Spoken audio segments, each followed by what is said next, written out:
Welcome to the Deep Dive. We're here to cut through the noise and get straight to the insights you really need. Glad to be here. Today we're plunging into a pretty major geopolitical shift. It's dominating headlines, sure, but it's also, actively reshaping how the U.S. engages with the world. We're talking about the Russia-Ukraine war, right? Now 3 years old and at a really critical point. Exactly. And Vice President JD Vance is out there saying that President Trump's aggressive economic leverage has actually prompted significant concessions from Russia towards peace. Which is a bold claim.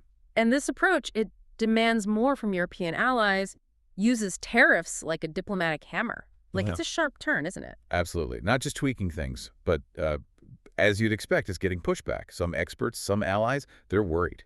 Worried about divisions, maybe empowering adversaries. It's definitely a pivotal moment, a real re-engineering of the U.S. foreign policy playbook, moving away from, the traditional ways, more direct pressure, rethinking alliances. Right. So the big question we're tackling today as the Trump administration pushes this America First doctrine. Is this the path to finally ending conflicts, protecting American interests? Or is it maybe risking those traditional alliances, potentially emboldening challengers? That's the core of it. So in this deep dive, we're going to unpack your sources on this America First philosophy in action, especially how economic pressure is being used and all the different reactions, allies, commentators, the whole picture. We want to help you understand what it all means for global relations going forward. Okay, let's get into it. All right, so segment 1, the Trump administration's America First take on the Ukraine war. Let's start with VP Vance. He's been pretty vocal. He has. He's saying President Trump has a lot of cards left to play to apply pressure on Russia to end this thing. And here's where it gets really interesting, I think. Vance believes Russia has made significant concessions to Trump for the first time in 3.5 years. Yeah, and the specifics he mentioned are quite striking. He claims these concessions include Russia recognizing it won't install a puppet regime in Kyiv. Wow. Okay, hold on. Russia's initial goal was basically regime change, denying Ukraine's sovereignty. Yeah. So if Vance is right, that's not just a shift, that's a huge backtrack for them. It would be fundamental, yeah. He also mentioned Russia acknowledging Ukraine will get security guarantees for its territory. Vance put it plainly on NBC's Meet the Press. Russia can be re-invited into the world economy if they stop the killing. But otherwise? Otherwise, they will continue to be isolated. It frames the choice for Moscow in very stark economic terms. Black and white, really. And President Trump himself, he's not holding back either, is he? Right. Reportedly applying this aggressive economic leverage, making it clear, the door to the world economy swings open only if they stop fighting. And after meeting with Putin, he apparently renewed a threat sanctions on Russia if there's no peace progress in just 2 weeks. 2 weeks? That's fast. But there's another layer here, a really striking one. Trump's reported view on President Zelensky. Ah, yes. The reports say he blames Zelensky squarely as the one who started the war and has even called him a dictator. Which is, that's quite something while also pushing for peace talks. He also apparently thinks Zelensky is not very important for these meetings, suggesting he did a bad job negotiating so far. It's a critical point. It really speaks to the, let's say, transactional nature of this administration's foreign policy. You could almost see that contradictory rhetoric, blaming Ukraine while pressing Russia for peace as a kind of deliberate strategy. How so? Well, maybe to pressure everyone, undermine Zelensky's position perhaps, force him to negotiate on terms that align more with Trump's objectives. It's definitely not standard diplomacy. No, definitely not. And this links back to the economic tools, right? Exactly. Vance pointed to Trump announcing an extra 25% tariff on Indian goods. Why? As punishment for India buying Russian oil. And a 25% tariff? That's not small change for trade policy, folks. That really hikes up the cost of Indian goods coming into the U.S. Precisely. It's a clear example of using trade policy like a weapon, a direct foreign policy tool, to try and change another country's strategic choices, punishing them economically. It sends a strong message about their willingness to use that economic power.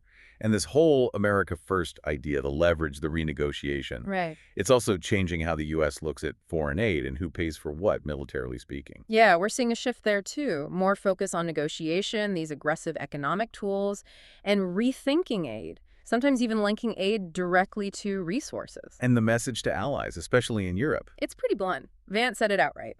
Americans are sick of continuing to send their money, their tax dollars, to this particular conflict. That resonates with a certain viewpoint, focused on fiscal responsibility, putting domestic needs first. So what's the alternative being proposed? He basically said, look, if European countries want to step up and actually buy the weapons from American producers, we're okay with that. But we're not going to fund it ourselves anymore. So Europe needs to carry more weight militarily without Washington's automatic backing. That's the push, forcing them in a way to contribute more directly to their own defense, as Washington sees it. And this isn't happening in a vacuum. There are these huge concerns about the U.S. national debt. Right, yeah. It's topped $37 trillion. And you hear critics arguing the U.S. is just handing out money like it's going out of style to foreign countries while our cities crumble. There's definitely a strong sentiment out there that paying to send Ukrainians into a meat grinder of a war they have 0% chance of winning isn't in America's interest. And the numbers are part of that argument. The U.S. has given around $60 billion in military aid to Ukraine. Europe's contribution is significant too, about 48 billion euros, so roughly $50 billion.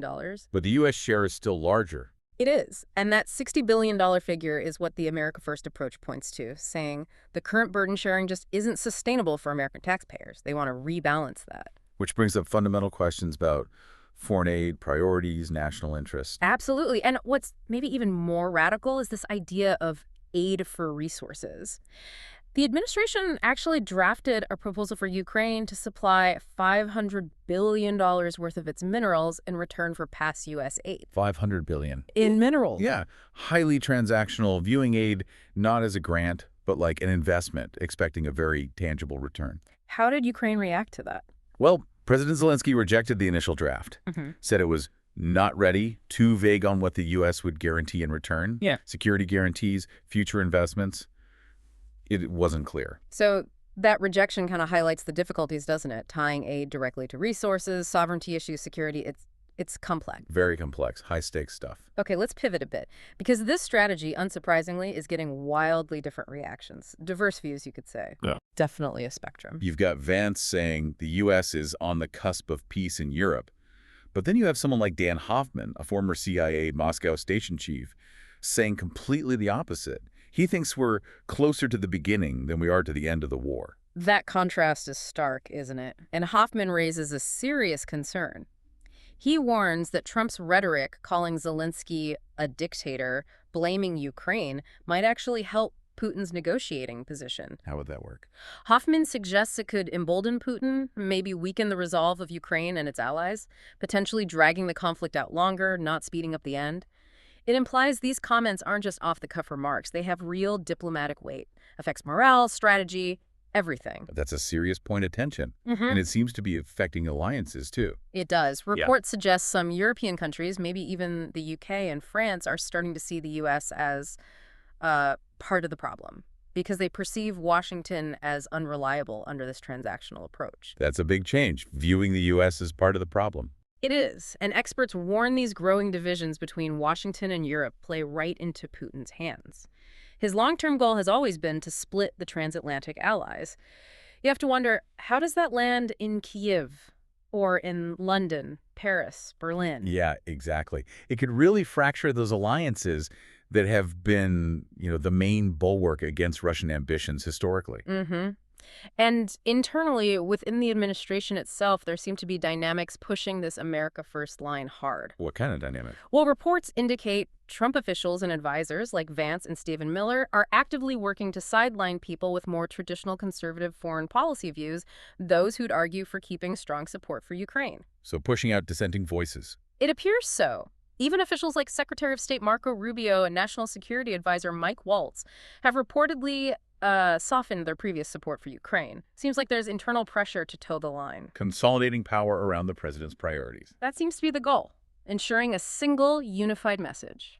And this debate isn't just in Washington or European capitals. You see it playing out online, reflecting public opinion. We looked at some Reddit discussions. Fascinating stuff. Oh, yeah. Very heated, very divided. Really shows the public grappling with this. On one side, you get this sort of pragmatic, maybe even cynical view. Russia's already got troops deep in Ukraine, so Putin has most of what he wants. Right. And from that perspective, a Ukrainian military win is just unrealistic without direct Western involvement, which carries this huge risk of escalation, maybe even World War III. So accept the reality on the ground. That's one argument. Then you have others pushing for a negotiated deal. Trade land for solid security guarantees. Maybe put Ukraine in NATO, modernize their army. Some even suggest giving back the nukes Ukraine gave up.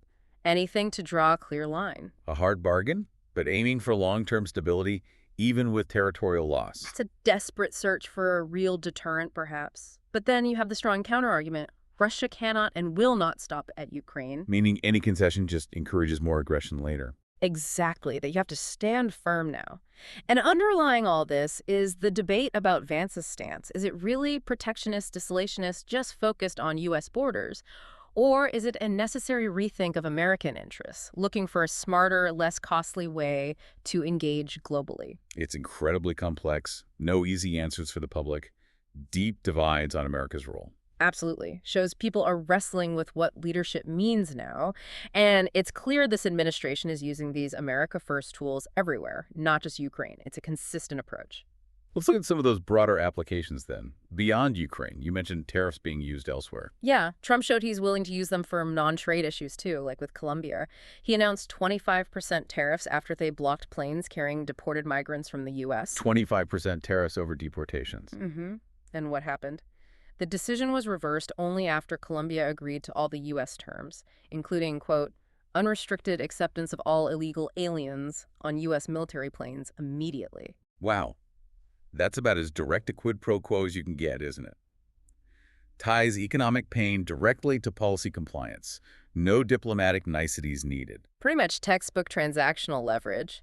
And this focus extends domestically, too. How so?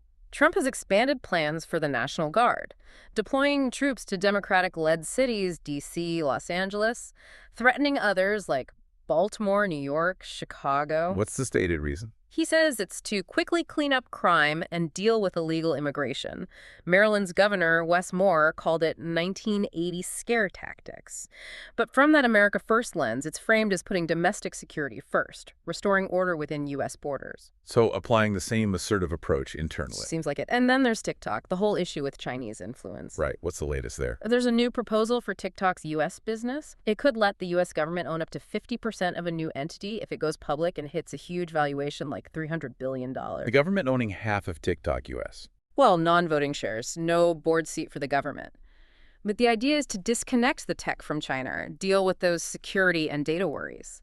Trump actually paused the ban, saying he expects a deal within 30 days. So again, using leverage the threat of a ban to force a specific outcome related to national interests as they define them. Exactly. Whether it's Ukraine or Colombia or crime in U.S. cities or a social media app, you see this consistent thread.